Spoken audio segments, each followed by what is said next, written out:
ब्रेकनंतर स्वागत। वांद्रे पूर्वमधील गरीबनगरमध्ये अतिक्रमण हटाव मोहीम सुरू आहे। रेल्वे स्थानक परिसरातील बेकायदेशीर अतिक्रमण हटवण्यासाठी रेल्वेकडून 2 दिवस मोहीम राबवली जाणार आहे। 140 घरं यात पाडली जाणार आहेत। कारवाईपूर्वी मोठ्या प्रमाणात पोलीस बंदोबस्त तैनात करण्यात आलाय।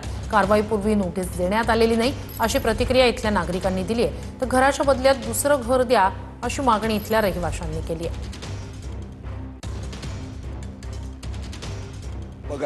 धन्यवाद। जेव्हा तुम्ही आतमध्ये गेले होते तेव्हा लोकांची असं मागणी होती की घराच्या बदले घर पाहिजे आम्हाला। किरीट सर तुम्हाला रिक्वेस्ट करत होते। हाँ, बांग्लादेशमध्ये निश्चित त्यांना घर त्यांच्या सरकारने द्यावं। धन्यवाद सर। व्हिडिओ जर्नलिस्ट नरसिंगचा गोविंद ठाकूर, TV9 मराठी, मुंबई। हे दृश्य आपण पाहतो आहोत। रेल्वे स्थानक परिसरातील 140 घरं पाडली जाणार आहेत। अतिक्रमण हटाव मोहीम वांद्र्याच्या गरीब नगरमध्ये राबवली जाते, ज्याची पाहणी किरीट सोमय्या यांनी केली। तर वांद्र्यातली ही अतिक्रमण हटाव मोहीम 2 दिवस राबवली जाणार आहे। याच दरम्यान आम्हाला नोटीस देण्यात आलेली नाही अशी प्रतिक्रिया असं म्हणणं तिथल्या नागरिकांचं होतं।